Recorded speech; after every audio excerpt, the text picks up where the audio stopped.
supposed to feel.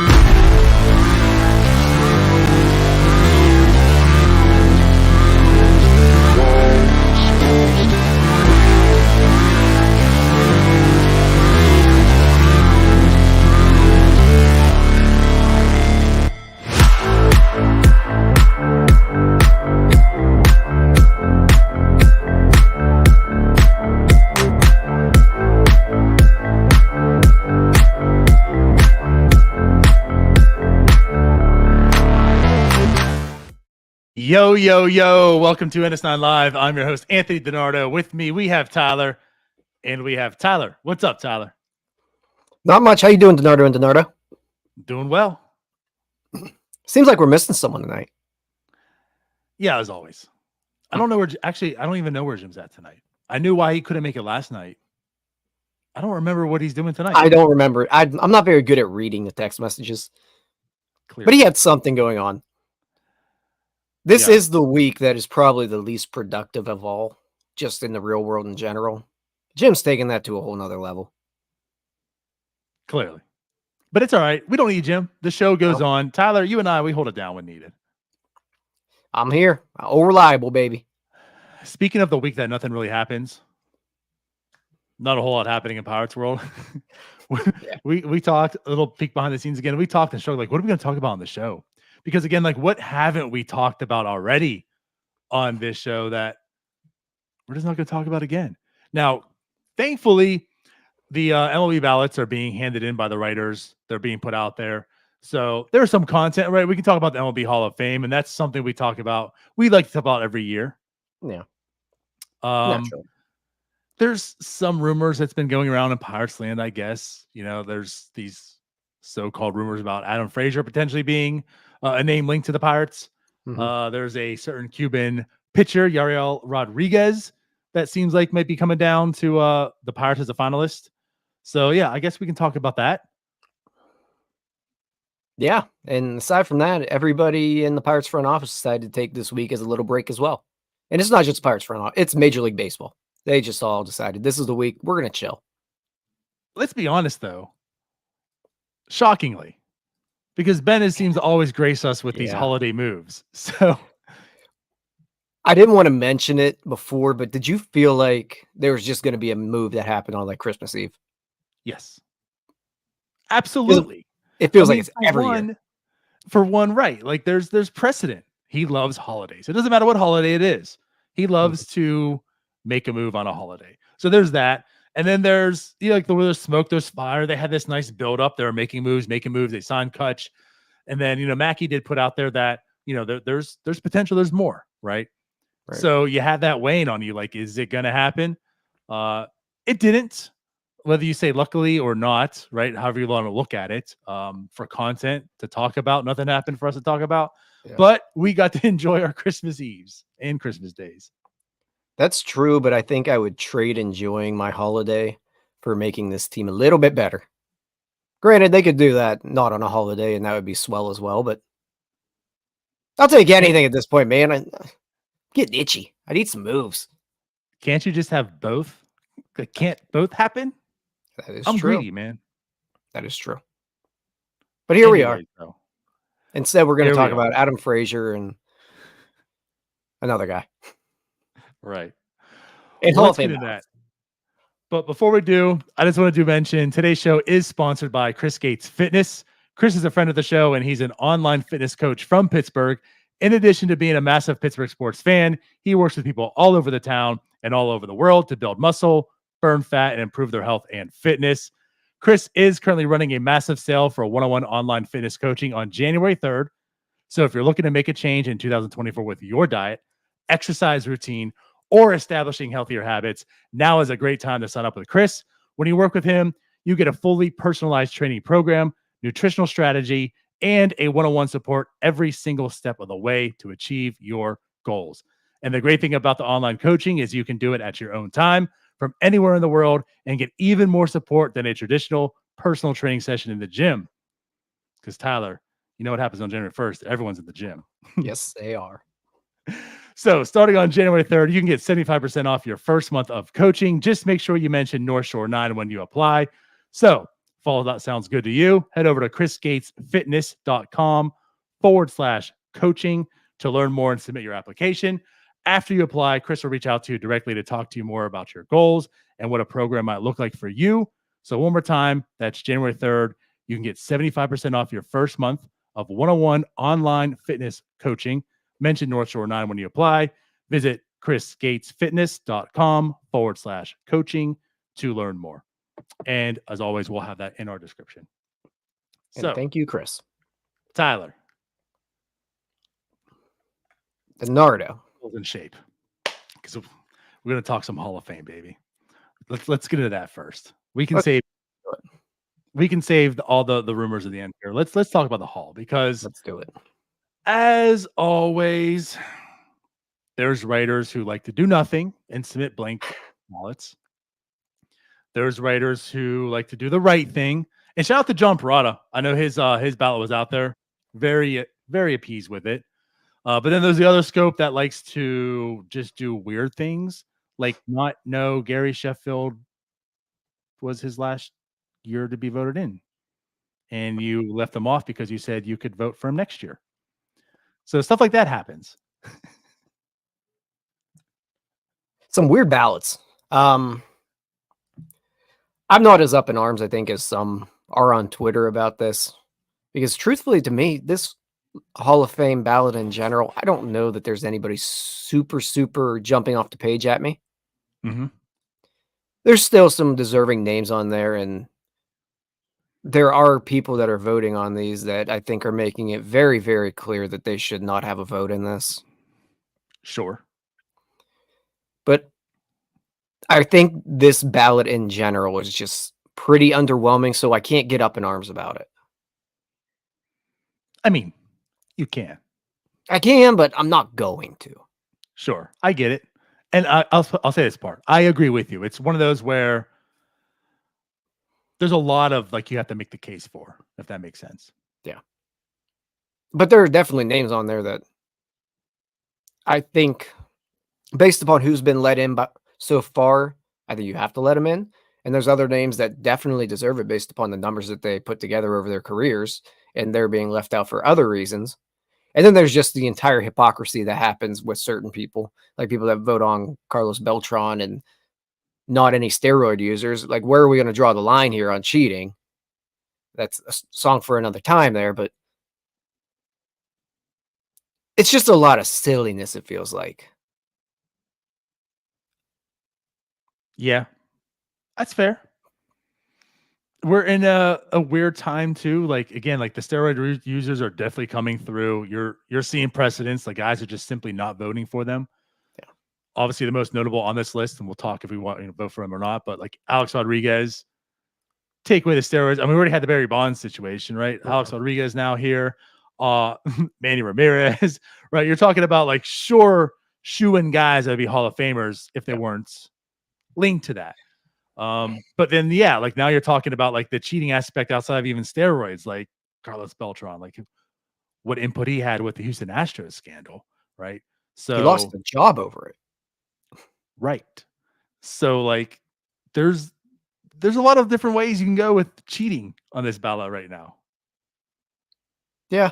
And I think if you're going to make the cheating, if you're going to stick by the cheating stuff, I think I can actually understand if you're going to leave A-Rod off your ballot, because when he did it, it was illegal. Like, he was actually skirting by rules and trying to avoid getting caught. The other guys, everybody was doing it in a time everybody did it where it wasn't really banned. Yeah. Now, did it bleed over in the times where it was banned? Probably. Like, Barry Bonds didn't test positive for anything. Right. A-Rod did twice. That's one of the things. It's there's speculation for others. And do I believe he did? Absolutely. Yeah, but like, of course he did. Right. But like, there was nothing ever like proven. There was nothing that came out. It wasn't like he was suspended, right? Like, you actually cost the team. You were suspended because this happened. And like you said, A-Rod a few times. So there's always just the fact that he's a world-class douche. Well, there's a lot of douchebags in the Hall of Fame. There's a lot Yeah, of but if we're douchebags I in get he's on a different baseball. level than Kurt Schilling. Like Kurt Schilling's just a bad person. A-Rod's just kind of a dork. Yeah. Well, we can discuss if that has any merit for Yeah. your voting or not. I know. But I'm certainly for taking a writers, second like word here. again, we've seen it. Barry Bonds, perfect example. Yeah. The guys didn't like him, so they're certainly Yeah. going to hold the steroids allegations against him. Yeah, but then you go back to Ty Cobb's in the Hall of Fame, man. Like we can't just pick and choose what we're going to do here. And that's what they do. I guess we can pick and choose what we want to do here because that's exactly what they do.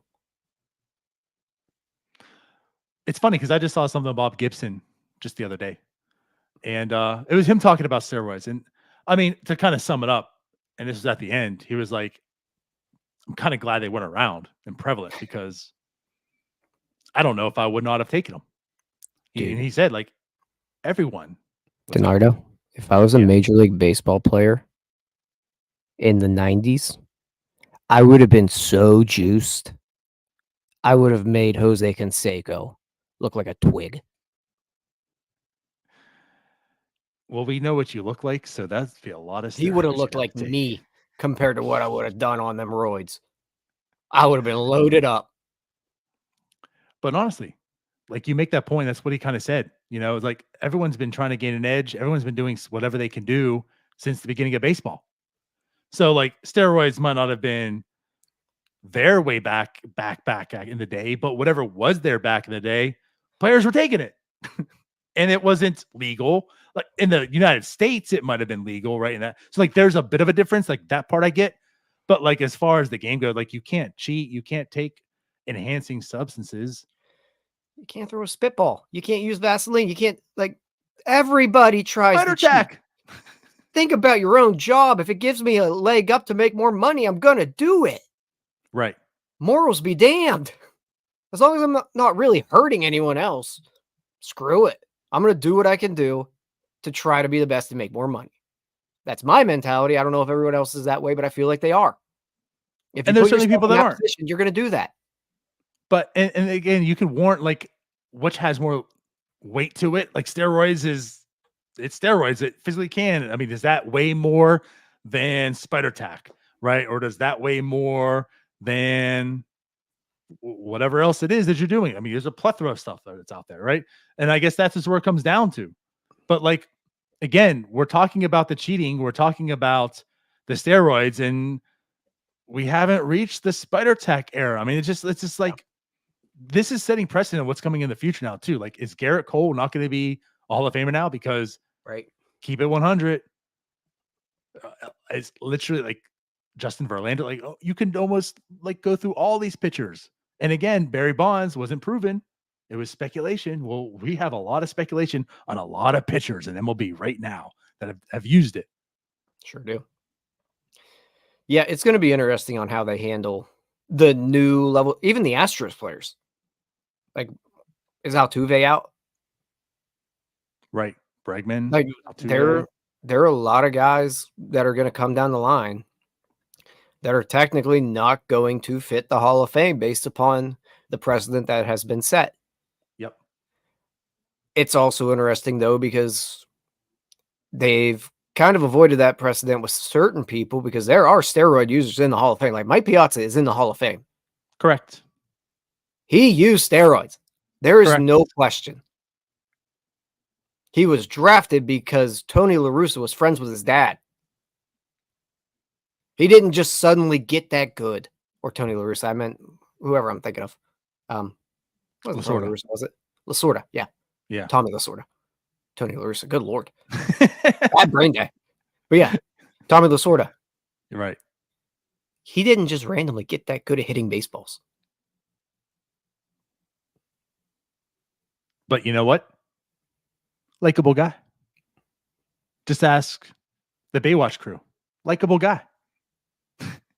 I mean, there's a difference. There's a difference. You can pick and choose.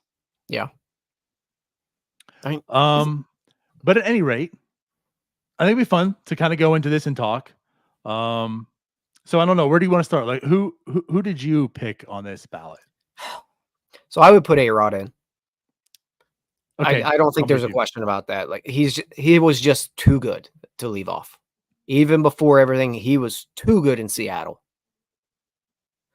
I would also probably give the nod to Billy Wagner. He's one of the best lefty relievers ever. I know it's a reliever and people kind of shy away from him, but he was so good and so dominant for so long. And like he kind of defied everything because lefties weren't really closers then. They were saved for those certain situations. Yeah. So I would also put him in. I think Manny Ramirez is an interesting one. His peak was really, really good. It just wasn't like super long. But I think I have to put him in. I gotta look at the list again. I had him off the top of my Let's head. just stop there. Let's just talk. There's 3 then. I'm with Okay. you on Alex Rodriguez. And I guess that's kind of like my rule of thumb also. Like when it comes to like steroids, cheating, I guess how you want to look at it and depending, but like the steroids for sure. I'm always like, if it's a fringe guy and they're known for steroids, that's what makes me decide I don't need to talk any further, right? If you're on the fringe, steroids gets you out.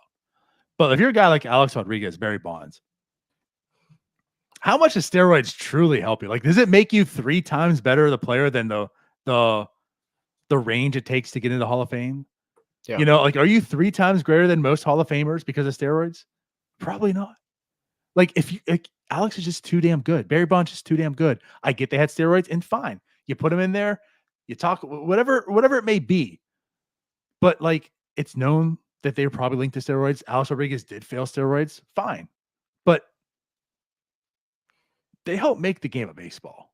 For sure. For sure. I And like they're juicing them all damn up right good. now for the entertainment. And like Alex Rodriguez got to get in. I'm also with you with Manny. He's a little bit different. Like I can understand it because he just failed and failed and failed. Like the reason he didn't play baseball every drug again. test ever. Yeah, like the reason he was out of baseball wasn't because like he self-willingly retired. He just failed again. It was like, all right, well, I'm just done. I'm just gonna go play in Japan or China or wherever. Right. Which Yeah. also just Yeah. like he's 50 years old and still looks like a dude, by the way. But Manny's just so damn good. And honestly, I just love Manny being Manny. Like I love the story of Manny Rodriguez. That's just a Hall of Fame. Manny legend. Rodriguez. Manny We're having bad brain days over here. At least yours was an actual person. Well, I mine's a guess. person somewhere. And at least I caught mine. But yeah, like Manny Ramirez is just stories for days in the Hall of Fame. Yeah. And I'm just going back through his stat. He had a longer peak than I thought. For some reason it felt like he fell off a cliff really quickly because of the drug test, but I always forget about when he went to the Dodgers too. Yeah, and Jason Bay trade. And I always forget how long he was in Cleveland. Like he had a really I try to like block Cleveland out of my mind. Sure. So yeah, Manny's for sure yes for me. He also threw a secretary down the steps. I mean, I shouldn't laugh at that, but it was a dude at least. Yeah. But get to Billy Wagner. I'm with you. Like, this is one of those, I get the whole reliever thing. And can we talk about the Hall of Fame, like the war, how much war you need to get, like, to be like a Hall of Fame person, this, that, like, you're not going to accumulate that as a reliever. And like, you think about who's going to carry a team, like, is Andrew McCutchen MVP better than like having a Billy Wagner on your team? Yeah. So like, does Billy Wagner deserve to be in the Hall of Fame? Like, I guess I kind of get that argument, but like, it's not his fault that he was just one of the best relievers to ever exist for a long time. Like, he was just that dude. So you put him there and like, it's not his fault, but like, that's why he's a Hall of Fame reliever.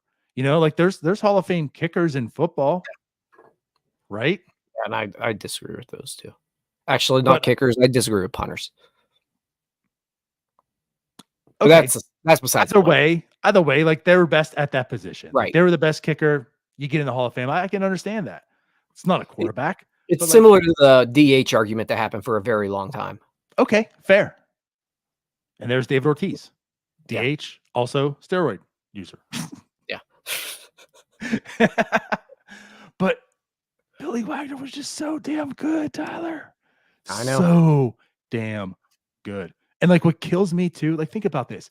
38 years old. The year he retired, he had 69.1 innings and a 1.43 ERA.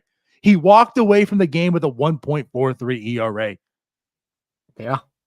Outside of the one season in 2000, we had a 6.18 ERA. His highest ERA ever was in 1997 at 2.85. Yeah, dude, Ever. he was so good. And he was He so was- fun to play video games with. But I can't fathom this type of player. And I don't think he didn't get the love he deserved when he was around at all either. Damn, no, he didn't. You look back at his career and you're just like, Mario Rivera's in the Hall of Fame. Right. And like, I get that. Billy Wagner was a Yankee. He doesn't have the saves and all this, but like, you want to talk about dominant? Like, is he just as dominant, or if not more than? And this isn't even coming as a Pirates fan bias here, because he did shut them down many times with the Astros when they were in the same division. So Pirates fans saw him probably a good bit more than other people. And he is kind of one of them forgotten guys that when someone mentions Billy Wagner, now you're like, damn, I forgot about him. He was really good. Right. And I think we overlook just how good he is until you look at those numbers. And it also goes back to the longevity of it. He was so good for so long. So long. Again, he was Mitchell is 38. And like, he only had an ERA one season above 2.85. That's just dominance. Yeah. And again, going to Mariano, again, like very similar. I mean, he was dominant, but as a career, 2.21 ERA. And like Billy Wagner's career, a 1.9. I'm sorry, I just lost it. So my his bad. career ERA 2.31 ERA. Yeah. So like very similar. Yeah. Just I'm with you on the Billy Wagner train. I've been for the past few years. In 1999, he was a 3.5 win pitcher as a reliever. You beg starters to give you that. Like, he has a 0.99 whip for his career. Tyler. Tyler. Oh, man. I know. You just don't hit him. So good. Billy Wagner has to be in the Hall of Fame. Like, I'm over the like good ass relievers. You get in. And we're beyond that, I think. He definitely gets hurt because he was with the Astros for so long. He wasn't on one of those marquee teams. I hate that. But he gets hurt by that because he didn't have the big postseason success. Okay. I'm just saying, as a regular season is that good. I don't care. I know. Just what these other dummies look at. I know. I mean, I get that. I guess also to me, that would be like if you're a fringe guy, that type of stuff, right? But like, again, like if you look at it as like, for his position, he's a reliever. Is he a Hall of Fame reliever? Absolutely. There's not a question. So I don't need to even go into postseason and look at those moments. He is a Hall of Fame reliever. He was the best at his position for a very long period of time. At least top 38 years old, he had a 1.43 ERA and a 0.86 whip. Yeah. 4.9 hits per 9. Striking out 13.5 per inning. Per 9, not inning. Like, Billy Wagner was better than any Pirates reliever in like the past decade. And that was at age 38 when he retired. So yeah. Again, Billy Wagner is definitely a 38-year-old. 38. And he was a flamethrowing lefty too, and you didn't really have many of those. The crafty lefties. Yeah, he threw gas. Yep. So Not we're to both mention, we're both in on him. yep. Two got voted for the Cy Young twice, came in 6th and 4th, and then also MVP twice, 16th and 23rd. So, I mean, there's merit also. Like when you're a reliever and you're getting voted for MVP, Yeah. again, that means a lot. If it wasn't for Mariano Rivera, he would have been the best at his position for probably 15 years. And you can argue there's years in there where he's better than Rivera. Right. Yeah, fair. Especially earlier on. Yeah. I mean, Mariano clicked and it clicked well. But again, like they fought neck and neck. I'm like, I just looked at Rivera's stats. He had over a 4 WAR as a reliever. again, That's crazy. he was good too. But like, if you're like 1A and Billy Wagner's 1B here, like he's 1B to Mariano Rivera. Come on, man. Normally I'd be everyone thinking, knows Rivera, and like everyone forgets about Billy Wagner. Normally I'd be thinking, why do we spend this much time on Billy Wagner? Billy Wagner deserves as much time as possible because he doesn't get talked about enough with how good he was. And And you know what? That's what's podcast. That's what's great about this. You know, like Alex Rodriguez, we want to dethrone him, right? Everyone talks about Alex and it's dethrone, but like, let's uplift Billy Hamilton. Jeez, Billy Wagner. Lord, it's not a bad night for me, man. It's not a bad night for you? No, it's good. Billy Wagner needs uplifted. We need to talk about him.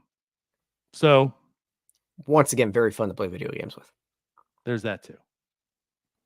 But all right, so there's 3 guys. You can vote 10. Okay. Who else did you have? Because I also did have all 3 of those. Okay. Adrian Beltre is an easy one for me.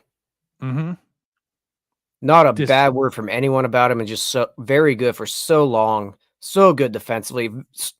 Not just all that, but so good for the game. If he was around in the true, like the new social media era where video is way more popular and it wasn't being blocked on Twitter, right, he would be a superstar.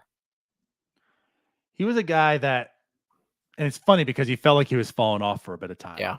And then like his second half of his career just rejuvenated, just shooing Hall of Famer. Now I'm with you, man. Like just everything about him's good. Everything about him is good. Played good. The story of him's good, you know, and just like he was a fun guy. You liked watching him. Players loved him. You loved seeing like when he retired, you were kind of sad. And I think that says a lot about him. Like you want him to play more. You want to see more Adrian Beltre. And like he finished his career pretty decently. I mean, you know, his last season 99 weighted run created plus, but he was solid all the way through like that 38. I mean, very solid. That offense was there, man. Yeah, I feel like kind of a little Kutch to him, like you're saying. Kutch kind of came alive recently. Like Beltre, I think would have been like that too. Right, but with Kutch, it's a lot of off the field stuff with him. Beltre, like he made the game fun. It's just that MLB was so in the dinosaur era that they didn't really let his on-field antics show. Because if you grab something from a TV screen, you were getting banned. Right. Well, I'll say this too. I think the fact that he played infield helps. Like if Kutch played infield, you might see that from Kutch too. True. But you're right. You're absolutely right. Adrian Beltre, you're in the Hall of Fame for sure. I'm with you on him, obviously. But then I'm putting Andrew Jones in. Yes. And he's actually my last one. I don't have any more on that list that I would put in right now. I don't. I can't. There's one on there, 2 on there that I could probably be talked into. But I think they fall a little bit short for me for a couple reasons. Cool. Well, then let's talk about Andrew Jones. Okay. Because that was a dude. Yeah, it was. So why do you have him in your last one? Dude, he's Andrew Jones. He was probably he got overshadowed on the Braves because Chipper Jones. He was the other Jones. But just one of the best outfielders to ever live, defensively in general. the numbers speak for themselves at the plate. He's definitely helped out by the defensive metrics now, I think. Mm-hmm. But if you just watch him, you know how good he was out there. Like, people still compare outfielders to him. Like, whenever Jason Hayward's coming up, he reminds me of Andrew Jones. Like, people still get compared to him. If you're getting compared to someone, you're in the Hall of Fame to me. And it's that big of a compliment. Yeah. I'm with you. He's in for me. It's one of those weird, it's the peak and more or less like the longevity. Because he had a really, really good peak. And it's like that's what's kind of sad. Like him falling off the way he did after 30 doesn't help. And that's why there's certainly an argument, and I can understand it. But like he was so good in his 20s.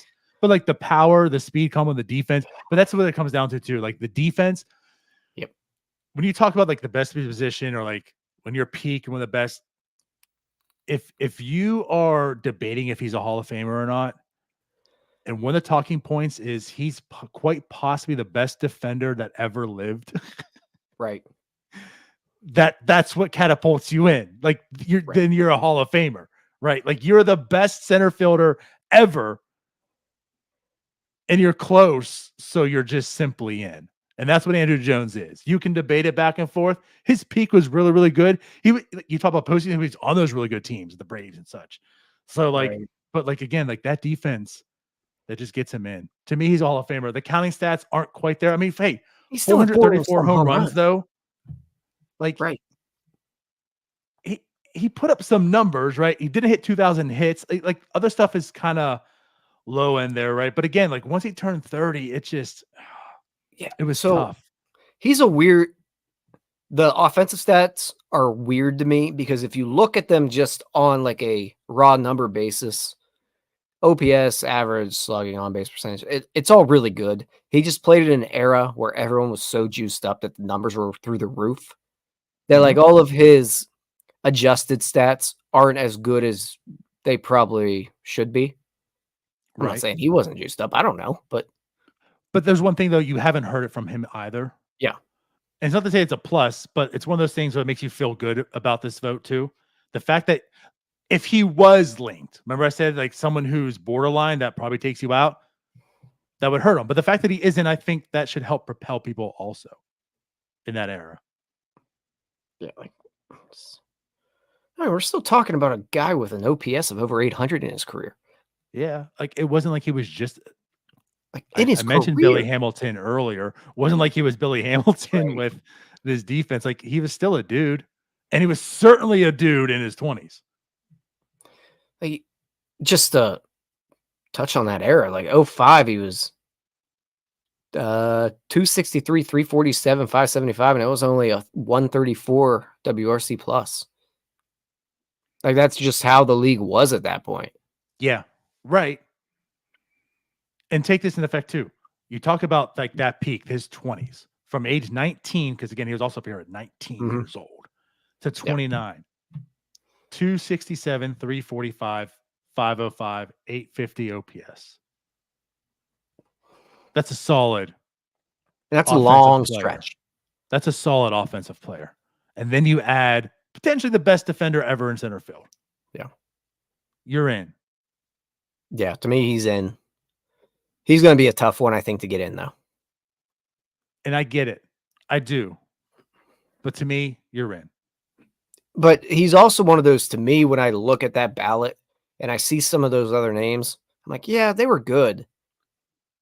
But I remember Andrew Jones. I don't want to say that's fair. Like your critique shouldn't be on that, but I think that again speaks to him. Yeah, there's just, it's not just the defense, but that's such a big part of it. And without the defensive metrics, sure, his WAR is probably not great. But he's also, once again, hurt by the era he played in, just in the adjusted stat wise. He still hit over 400 home runs, Donardo. Yes. Yankee Stadium did him well too. But I guess that's where I'm at too. Like it's not as if you're talking about like a Kenny Lofton. That's not the best, but kind of Kenny what I'm getting Lofton was at. good. I know, I guess that's not like the I best know. I'm trying to get to, but like Kenny Lofton was more, I can't say a light hitter. He didn't have 400 home runs. Right. You know what I mean? It wasn't like he was just a guy who hits into the gap here and there, had really good defense. Like the guy, you were afraid to see Andrew Jones at the plate. Right. I mean, he hit 51 home runs in a year. That's what I'm saying. You're like, it wasn't just like this light hitter who has good defense, because usually those are the good defenders. Right. He was a threat at the plate. So I'm with it. As of right now, he's my last one. Damn. Well, I'll tell you what. So we agree. You on could all convince those. me on some people, I think. I'm adding more. Okay. And I guess I'm going to start here with my guy, Gary Sheffield. I love me some Gary Sheffield. And I guess maybe not to the same level as like Andrew Jones, because Gary Sheffield wasn't like the best at his position ever. Like Andrew owns that. No one here is going to claim that we've talked about today. Some close. So Gary Sheffield was never like the best. But damn it, Gary Sheffield, I loved watching him hit. I loved watching Gary Sheffield hit. And also, the guy was a dude. And I get the error. Like, that's part of like some of these players. Like all numbers look really good, especially if you're looking at today's numbers. You know, like when you see his numbers and he has a stat line for his career, 292, 393, 514, 907 OPS. You're like, damn. Yeah. But like it still was a 140 OPS plus. Yeah. Like for his career, 40% better than the league average. I'm sorry, Gary Sheffield's on my list. I overlooked him. Okay. Thank 500 you. home talked runs. you into it. And yeah, 500 home runs, 292 career average, 9-time All-Star. What the hell am I doing here? That's what I'm getting at. He accumulated because he played from 19 to 40. So like he had a lot of seasons under him to get there. Like I understand there's some accumulation, right? Like the peak, it wasn't as if he was like the absolute best player for a peak. Like but he was good throughout. Like he was always just good. But yeah, like he hit the 500 mark. And let's also talk about this. 1, 2, 3, 4, 5, 6, 7 times up in the MVP voting, right? And then like he peaked at, he was 6th, 2nd, 3rd, 9th, 17, 6th, 3rd. I mean, like he never got MVP, but he was up there. It wasn't just like a fringe. I mean, he had MVP votes, potentially going to be MVP of the league a few times. He was a dude. And Gary Sheffield's in. Can we just talk about the batting stance? Yes. Again, like he inspired so many kids. Who doesn't love watching Gary Sheffield? If you're, let's just say you're out there with some younger family members and you're playing wiffle ball, tell me you're not stepping up there and doing the Gary Sheffield every single time. Yes. It's the first one you're doing. You're going up there. Because again, like all the memes. Okay, so you said Andrew Jones, like if you're compared to him today, that means you're Hall of Famer, right? It's 2023. It's Christmas time. Yeah. And how many memes, how many videos, how many TikToks do we have to see with the empty wrapping paper roll and everyone doing the Gary Sheffield with it? Yeah.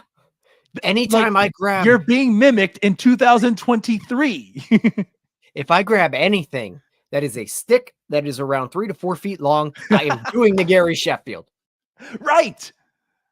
That's what I'm talking about. So like, again, I get it's not going to do it with right now.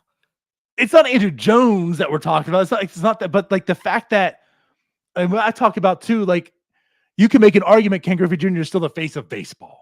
Yeah. But in 2023, when you're still mimicking Gary Sheffield and you're talking about that and people know what you mean, it says a lot about the person. And then you look at the numbers.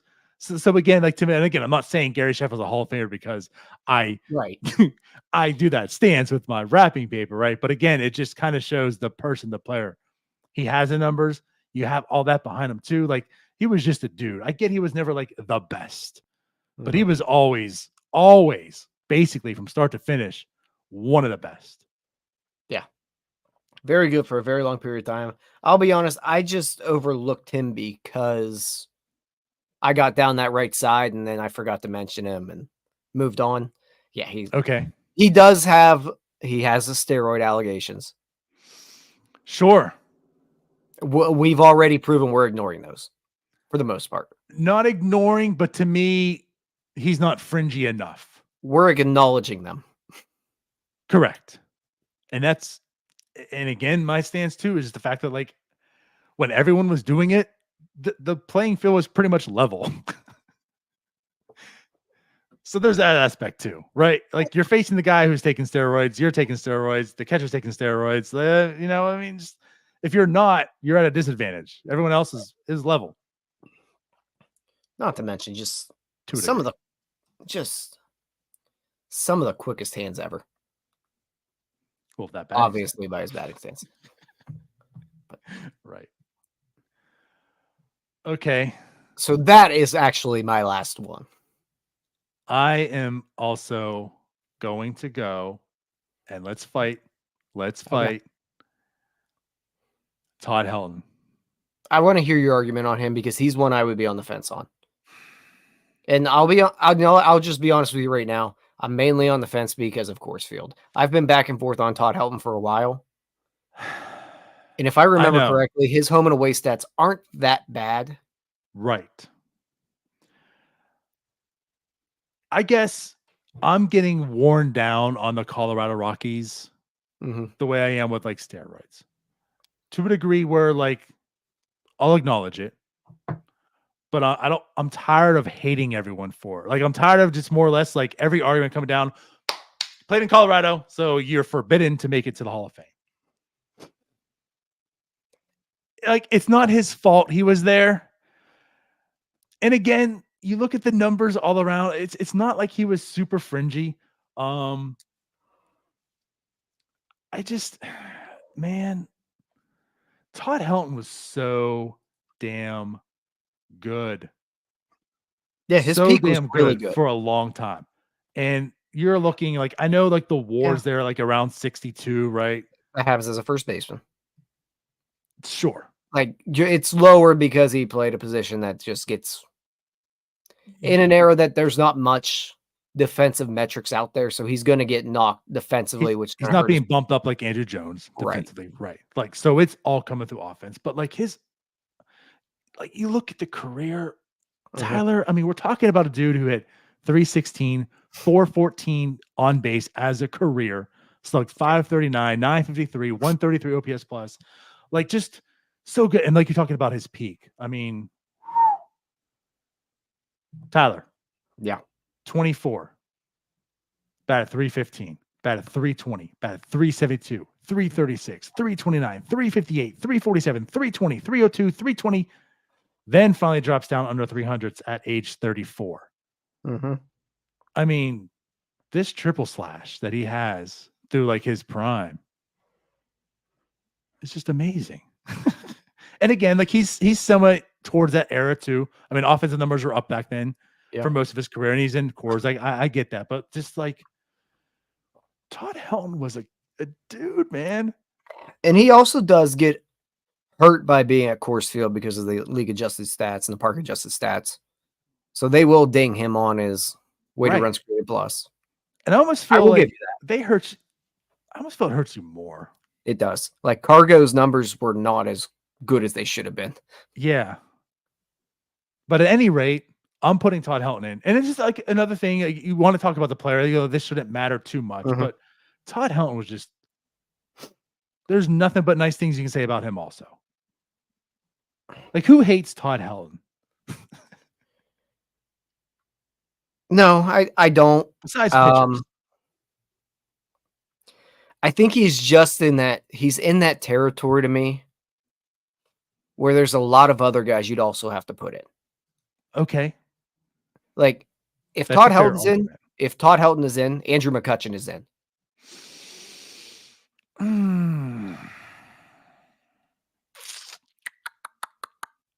Is Evan Longoria in?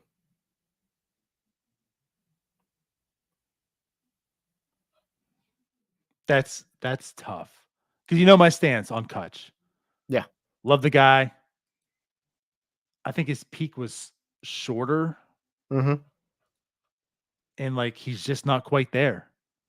Like- Like for him, I feel like the end of his career means a lot. If he can get some counting stats in there, we can discuss, but he's not for me. But like for Is Todd Paul Helton, Goldschmidt into you? ooh, I'd have to look. Let me look So up Paul right now. Goldschmidt. There's definitely, I think Paul Goldschmidt, 340 career home runs. that's a good comp to Todd Helton, actually. Yeah. 300 career WRC plus, so 142 to this point. Obviously, could change. 57.4 Fangraphs WAR. The counting stats are I'm going to better. tell you right now. Because he is only 35, right? Mhm. Like most of these guys, you still have probably 4 more years left in him and such. He is a Hall of Famer. Like Paul Goldschmidt.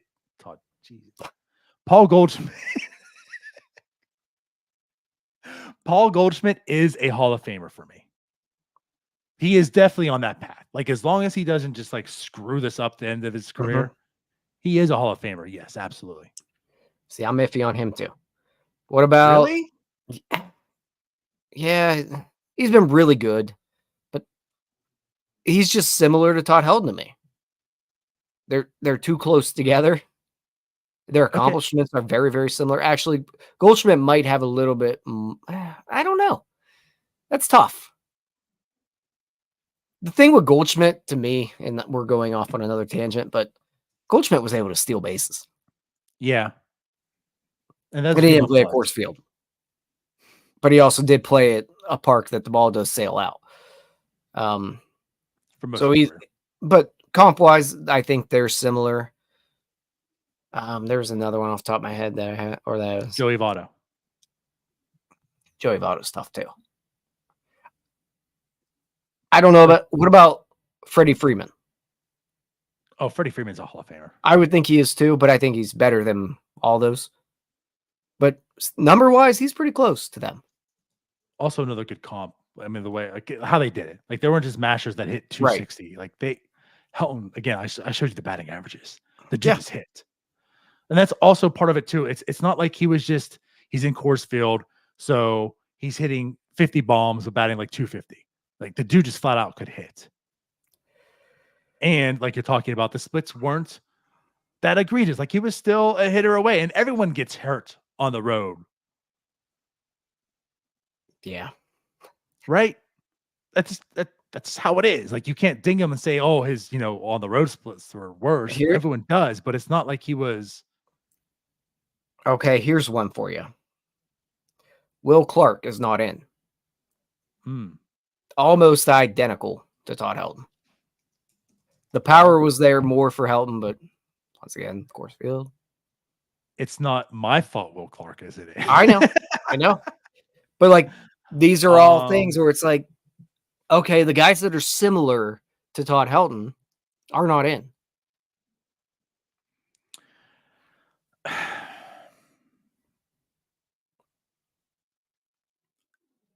I'll put it this way. Like that's a fair point. That's a fair argument. I hate the Coors Field argument. Much worse than this one. Clark, damn. That's tough. Now, granted, you could just turn around and say, "Will Clark should have been in," then so is Todd Helton. Yeah, I think the thing is though is you can also make an argument for Will Clark, but also like part of it is, Will Clark's 880 OPS his career. Todd Helton 953. Like there's still a difference. Yeah. Like it's not that he had a ton of home runs, but Helton did hit more home runs than Will Clark. Yeah, he did. And Todd Helton's also like just mash again. Like you want to talk about the peaks. Like Will Clark hit for good average too, but still was nowhere near Todd Helton's level during his peak. Like nowhere near his level. So you look at adjusted and stuff, like it's close. But to me, I'm still getting Todd Helton in there. Like I said, I could probably be talked in if someone really broke it down to me. I could probably be talked into Todd Helton. As of right now, he's one of those fringe guys for me. Right now, I'd probably leave him out. Give me a good argument next year, and if he's still on the ballot, I don't even know. Yeah. Only Sheffield is being removed. I could listen to another argument next year. But right now, that's where I'm at. Yeah. That's totally fair. So I guess my last is I am going Chase Utley. And I'll say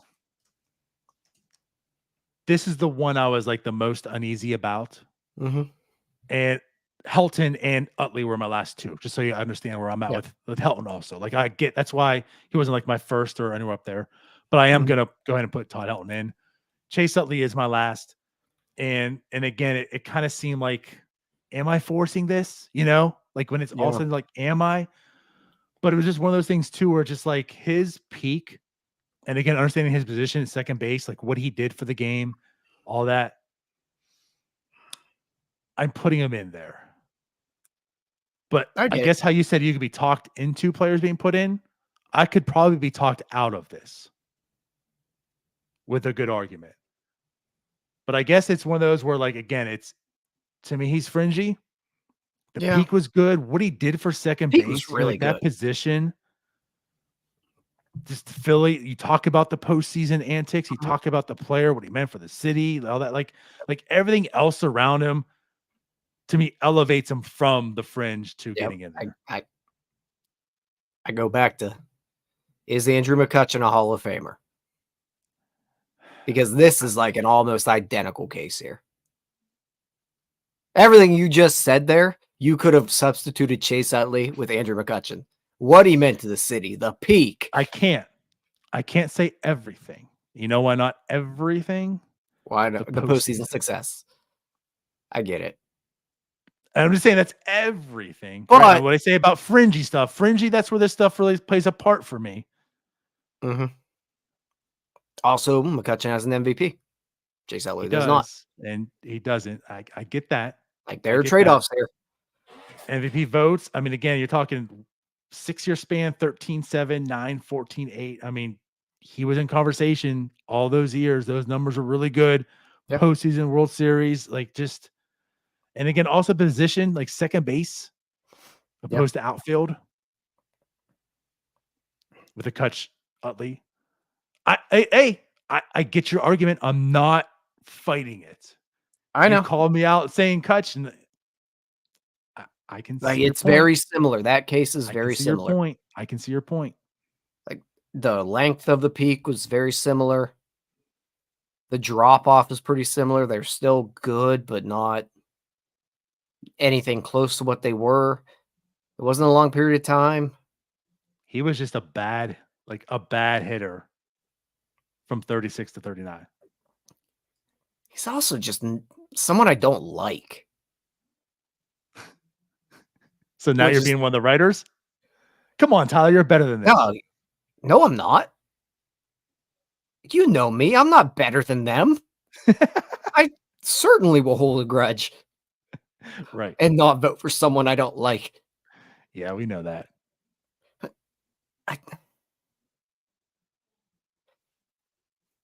I think there are way too many similar cases to Chase Utley. Where when I hear the name Chase Utley, I do not think Hall of Famer. You think Hall of really good? Yeah, pretty much. He was really good there for about 4 years, and then he was a good player. 6. Sure, whatever you want to say. Like again, well, that's I guess 5. For that's 5 years as a second baseman with an OPS over 900, like that's pretty damn good. No, he was really good. But yeah, it was 5, not 6. I'm just looking here. I guess like when you compare him to other second basemen, he's definitely up there. Like all-time second baseman, he's Ryan Sandberg is behind him. Robinson Cano behind him. Jeff Kemp behind him. Jose Altuve, Ian Kinsler. If we're talking about him just as a second baseman, he's one of the top probably 10 of all time. It's just that if you're at second base, that means you probably just can't play another position. That's okay. You failed at shortstop. If you're at DH, you can't play another. You can't play. I know, but at that point, you better be able to hit. And that's why none of them are in. And Chase Utley isn't that dude. Right. He was really, really good for a second baseman. So I get your argument. Just a little bit too much fringy for me. Okay. That's fair.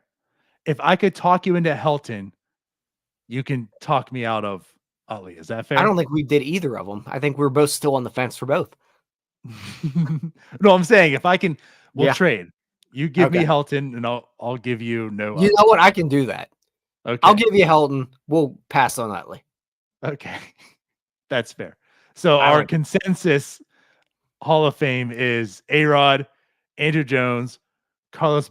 Wait, did you do Carlos? No, I did not pick. Okay. Carlos. Adrian Beltre, Todd Helton, Manny Ramirez, Billy Wagner, and Gary Sheffield. That's a big class. For one that I just said wasn't very overwhelming. Yeah. But that's good. That's good. The thing is, it was a lot that was fringy. Yeah. And we kind of talked through. Now, I guess some notable names on here that I don't know if others were putting in, but Joe Mauer. I think you can argue it, but it's also you can definitely argue it. I just didn't, and it's just unfortunate how his career went out. Yeah. But it wasn't long enough for me. But if you actually look at the numbers of what he was able to do, he's up there with Todd Helton in terms of WAR. But also he was a catcher where I don't really like to give when we're talking about catchers, I don't want to really count on WAR because Russell Martin's up there with him too. Russell Martin's not a Hall of Famer. Yeah, that's absolutely fair. And I guess Andy Pettitte, to me, Andy Pettitte just is the perfect embodiment of accumulating WAR and accumulating stats. He was he was good for a long, long period of time, but never really, really good. Ever. Right.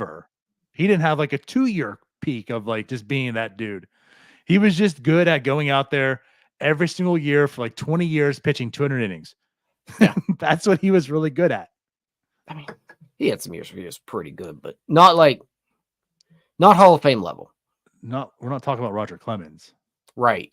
Pedro Right. We're talking about the guy who came after them. I mean, I think you could argue that he was the ace of his team when he was with the Yankees, at least, but until they went and got Clemens. That's pretty much his case, Pettitte's case everywhere. Yeah, so I'm with you. He was good for a long time. And yeah, I guess no one else really stands out to have an argument on the other side. I mean, Jimmy Rollins was a good dude, but yeah, just not a Hall of Famer to me. Really a question. Omar Vizquel, no. I understand the defense, but the offense wasn't anywhere near. That's your Billy Hamilton. That's a lot of disrespect to Omar Vizquel. I apologize, but the point I'm trying to make. Yeah. So okay. So does that pretty much wrap up our Hall of Fame talk? Yeah, I'm glad you didn't mention Brandon Phillips because he's a hard no. He should be off the list tomorrow. He was terrible. You know I guess one to talk. Bobby Abreu. Yeah, he was really good. He's another one that's probably a little bit better than Pettitte, but another one that was good for a long period of time. That's kind of I don't want to. I feel like Pettitte would be a disrespect to Bobby Abreu calling him that, but he's just just a hair better than that. Yeah. Not Hall of Fame, he was good. Yeah, and when he was good, he was really good. He was good for a long time, but just not to me Hall of Fame good.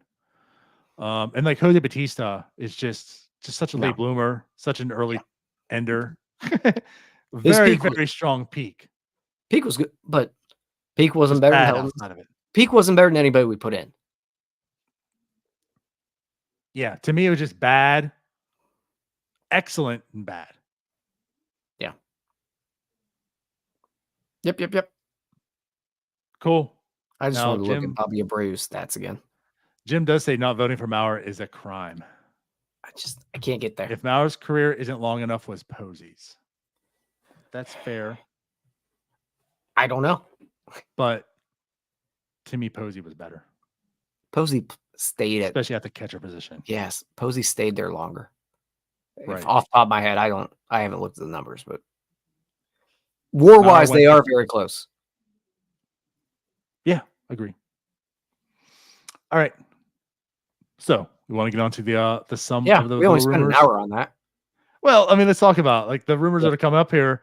So there's talk that the Pirates are linked to Adam Frazier, which really has not been confirmed, reported by anything else other than like MLB scoops. And I know Gorman mentioned it in his article, but he more or less just mentions the rumors swirling, which there's only been rumors swirling due to an account called MLB Scoops. So I'm not sure if he's referring to that, but like no one else is hearing this, whatever. But I don't know. I guess let's just kind of talk about that in general. Adam Frazier to the Pirates? Yay, nay? Nay. I like Adam Frazier a lot. He is an ultimate overachiever to me. I love what he did with the Pirates. He's just not very good. Even the years that he was good when he was with the Pirates, you knew that it was about to fall off. And now he's just older and the bat-to-ball skills aren't what they were. There's too many guys at the position he plays that you need to find out about. It's just not a good fit for this team. Right. You are going to be hard-pressed to find any harder Adam Frazier truthers than myself. The memes speak for themselves here at NS9. They sure Free do. Tyler and free Jim. But no, for sure. I love Adam Frazier. He can hit the bat-to-ball skills like you talked about. I mean, the guy didn't strike out, but he also had like a really high BABIP. Yeah. He just like he was a decent hitter, but he had up and down. Like you felt there was more to him. Like it was going to come together, and it did actually. And the Pirates traded him, and it's kind of gone away. And like when you look at the player in Adam Frazier now, the skills are diminishing. Like even his speed, like he wasn't a fast guy to begin with, but like you look like I call it BABIP because BABIP is Bay. Because you're a dummy. It's dropped down tremendously. And the guy's lost like over a half mile per hour. He's just slow now. And it's just kind of sad to see. I would love like an old Adam Frazier second baseman on this team. I would welcome that all day long. Absolutely. Right. But this 2024 version of Adam Frazier that would potentially be on this Pirates team, I don't see the fit or need. I mean, for one, the 40 man's at 40. You're going to have to get rid of somebody. And there's already a plethora of middle infielders on this team. And is Adam Frazier really any better than any of them? No. I don't know. Well, I don't think so. I will say he's going to be better than some of them. We're not sure which ones they will be. But to me, there's no need to add another one of the jumbled mix to this team. If you're adding a second baseman, it better be an improvement. Yeah. Yeah, it's a position that this team has way too much of that they don't know anything about. And when you look at Adam Frazier, you mentioned the speed drop off. We talked about the bat-to-ball skills. The defensive drop off is awful. Yes. Awful. Just you can't be a -10 defensive WAR guy. The Pirates can't get by with that. There's too many young athletic guys that they got to get a look at. You can't put them in the outfield because you got log jams on the corners because they can't play center. And that's if you're going to really go after a second baseman, having them have the ability to play center field would actually help. It's not a good fit. The If this is like versatility wise, a it doesn't work anymore. super utility type of guy, sure. Like a J Hay, Yeah. sure. Oh, I'm talking Even old then, J I Hay, don't not know the if I one could that do ended that. up that could hit. But I could understand it. But like he can't even do that. He's just like a second baseman. And I guess my thought on this whole thing too, and I'm not saying this is why you don't get him or whatever, but like let's think about this, Tyler. Mm-hmm. This team has now entered year 5 of the rebuild. This team has acquired a plethora of middle infielders through its entire tenure of this rebuild. Just time we talk about time and time. Middle infielder, middle infielder, middle infielder.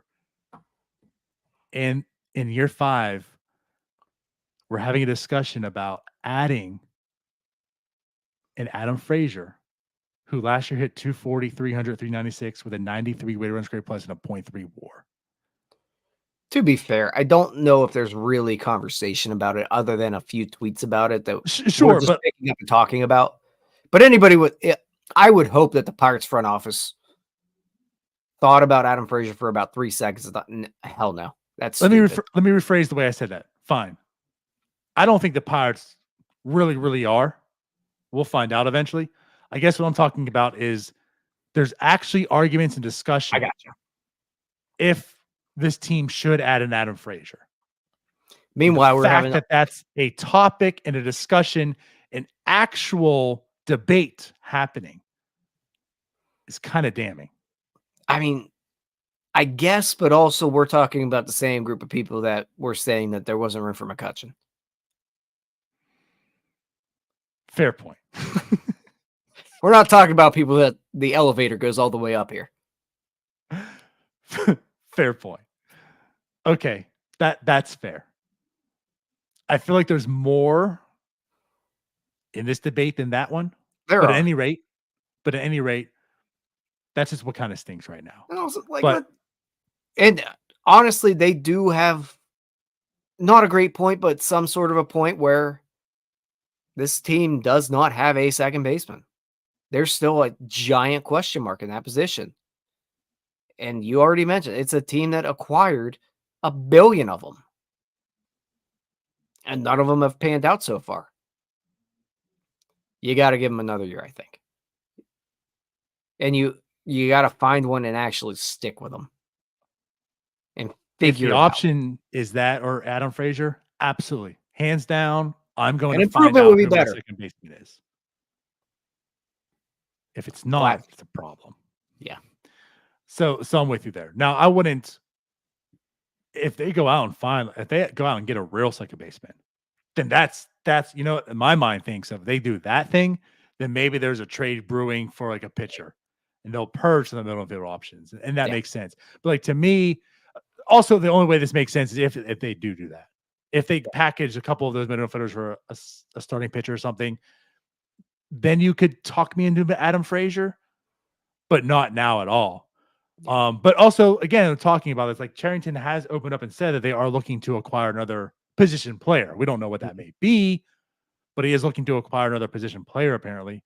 I could see second base being that, though. But again, it's got to be a good one. So that way you can maybe work in a Peguero, whoever that list may be, to be your second baseman, to overplay them and win that job. But then you have that safety net of a real second baseman that's there. And if you're not going to go with a guy like that, it has to be a guy that has the versatility to play center field. For the love of God, get someone that can play center field on this team, please.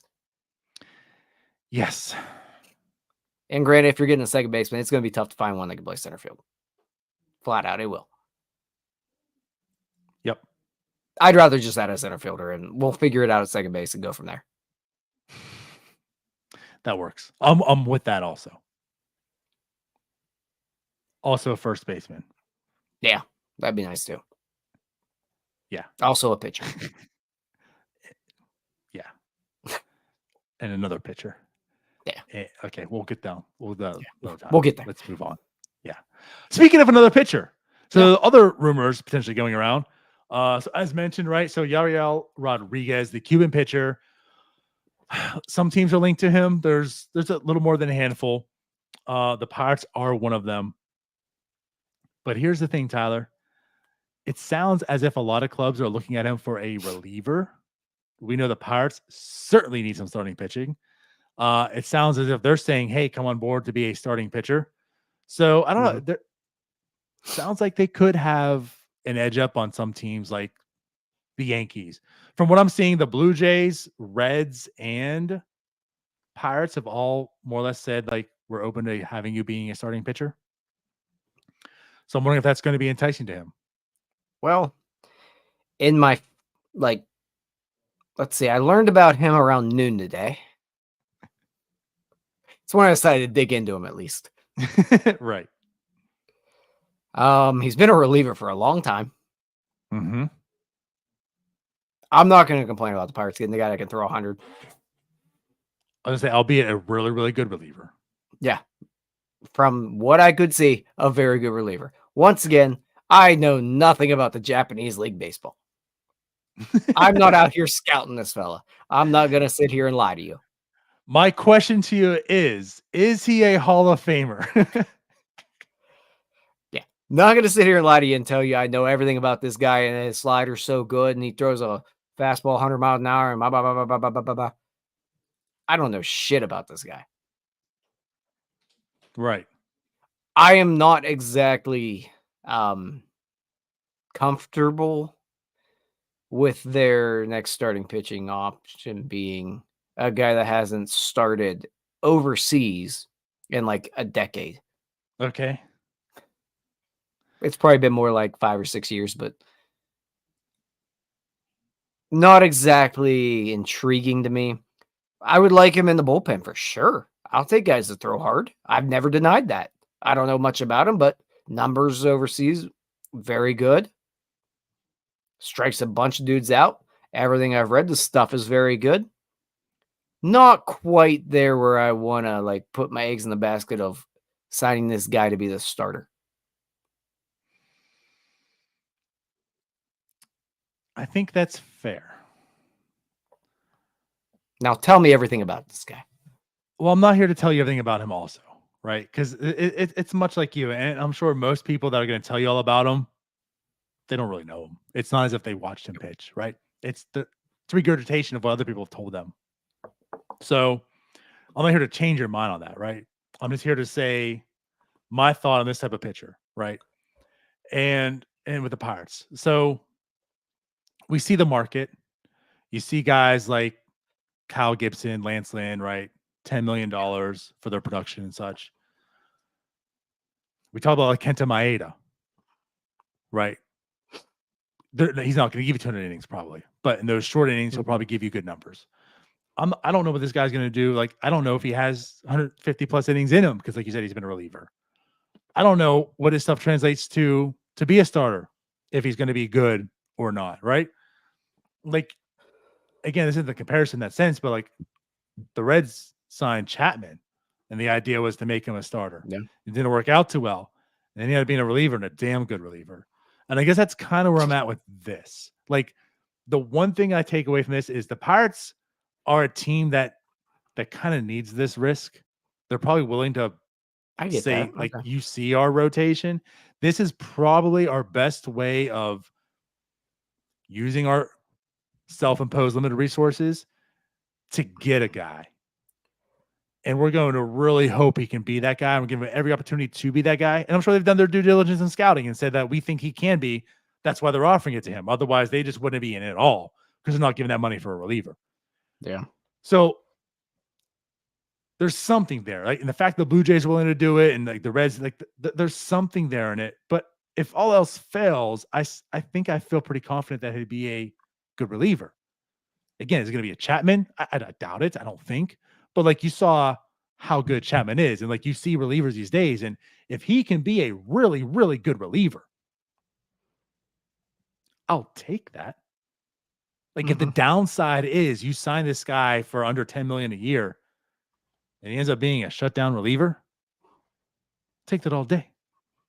You could probably trade him and get your money back and an asset, or you trade some other person. I'm just saying, like, I know we're going down the trade avenue again. Son of a bitch, I'll pull back. But that's what I'm getting at. Like, I think the guy still has value if he is still a good reliever with a contract that he could sign. So the Pirates need that rotation arm. This gives them that potential to get that. And a fallback is being a really good reliever. They can use that too, Tyler. I get it. I don't really want to spend like 8-9 million a year on a reliever. I think the Pirates are in a position where it's not really feasible. That needs to be allocated elsewhere. We don't need to get down the payroll route, but yeah. Someone in the chat here says that they projected it 4 years, 30 million. I don't know. I haven't read that much into it. Yeah, I think only trade rumors put him at like 433, 34, something makes sense. Yeah. I guess my concern would be that if they're going to go that route, it's almost like they're counting on him to be in the rotation. I don't like that. Because there's nothing else. They don't have anything else. He would have to be in the rotation. So where you're at is like the I would gladly bring him on board, but I need someone else with him. That makes sense because it's do or die with him. Yeah. You're a starter, and we need you to be the starter because there's no other option. So it doesn't matter how bad you are, you're there. Yep. That's your worry. That's fair. I can't do that. That's fair. And if they're paying him that amount, they will give him every opportunity to start. Yeah. I can't go down that route again. Just give me a damn starting pitcher. So basically what you're saying is instead of paying the maybe $7 to $10 million of risk, just pay the 15 for the insurance. Yeah, that'd be great. Or just should have bumped up to 20 and just signed Eduardo, but got the other Rodriguez. At least we didn't say Ramirez. That's true. We're getting better with names, baby. I get your point. I do. I'm not here to say what I'm talking about is right or wrong. Yours is right or wrong. But I can see the Pirates having that viewpoint. Like, this is our opportunity to be able to spend less money than others to get a better product potentially. And if not, like, I guess what I'm saying, like, if Lance Lynn doesn't work out, he's not going to be a bullpen arm. You know what I mean? Like, you're not saying, oh, Lance Lynn will just flourish in the bullpen, right? Kyle Gibson's not going to flourish in the bullpen, where this guy could flourish. So, like, I feel like there's a good option B for him. No, there is a good still be something productive and get your money's worth. Where, like, if Lance Lynn or Kyle Gibson just aren't good, you've lost your money. So that's where I'm at with this for the Pirates. Like, I get it, and I don't hate it for the Pirates because he could give them a very good option in the rotation. But if not, I feel pretty comfortable that he's going to be a good bullpen guy. And so at least you're getting some return on your money, even if it's not to the dollar exactly. And I get that. And I don't know I don't know anything about this fella, but everybody's saying he will be a good reliever. So I'm just going to trust what people are saying at this point, just for the sake of argument. Right. And exactly. With that being said, I don't really want to spend $8 million on a reliever. Not in the position the Pirates are in right now. They've put themselves in a position. We know that. We've talked about it all the time about how much they can spend. Ignoring all that, where they're at financially right now, I would rather allocate that money elsewhere. Because I do really believe that you can build a bullpen for very cheap. No, you absolutely can. We've seen it done so many times. Right. I don't want to burn up some of that money on a failed starter that's going to throw in the 8th inning. And yeah, it probably makes it, if he pans out, you can make Bednar expendable, blah, blah, blah. I just don't love taking up maybe, you figure that might be 10% of your payroll to a reliever. Actually, honestly, I mean, you're looking at 10% of your payroll to a reliever. And not even I don't like that. Yeah, I don't like that. Right. That's a valid point. It's a valid point. It's just where they're at right now. The reason it's a valid point is because of the Pirates' inadequacy. It is, but where they're at right now, they have allocated their We can argue all day long about the money they're provided. But I think there's another argument that they don't allocate their resources very well either. And doing this, I don't think would be allocating them well. That's fair. Just where When I'm you're at. investing a little over $4 million into your first base options, you're probably not wanting to invest $9 million into an eighth inning Probably guy. not. And I get that point. All right. Well, there's that. But I guess at this point in time, Rodriguez watch is still on. We'll find out where he goes and what happens and the money that's going to be there. But sounds like the Pirates are somewhat in on him. Are you serious? Dude, we're an hour and 20 in. We're trying to leave, Jim. Well, if you would have let me do my private chat, I was telling you I don't have to hop on if you don't want me to. You don't have a private chat in here. Like, There there's was no nothing. private chat. I was typing, and then DiNardo brought me on. So what are we talking about? We're talking about leaving. Oh, well then. Did you goodbye. really show up an hour and 20 in to this show? Yes. After we talked about the last point we said we were going to talk about. Yeah. I love you, Jim. I love We're you too. out of here now. That's fine. We just need one thing from Jim here. We'll see you next year if that's the case. Hey, you all, thank you for watching. I know we try to provide the most entertaining content that we can, and we'd love to spread it to as many people as possible. So I know it doesn't seem like a lot. No, I have to stop this. You literally just came on this show to tell everyone we'll see you next year. That is awful, and I hate you forever. Yeah, that was Hey, you all, thank you for watching. I know we try to provide the most entertaining content that we can, and we'd love to spread it to as many people as possible. So I know it doesn't seem like a lot, but if you could take the 5 seconds to like this video and subscribe to the page, it helps. Peace out, Gustav. Hey, you all, thank you for watching. I know we try to provide the most entertaining content that we can, and we'd love to spread it to as many people as possible. So I know it doesn't seem like a lot, but if you could take the 5 seconds to like this video and subscribe to the page, it helps out so much more than you know. Thank you, and let's go Bucks.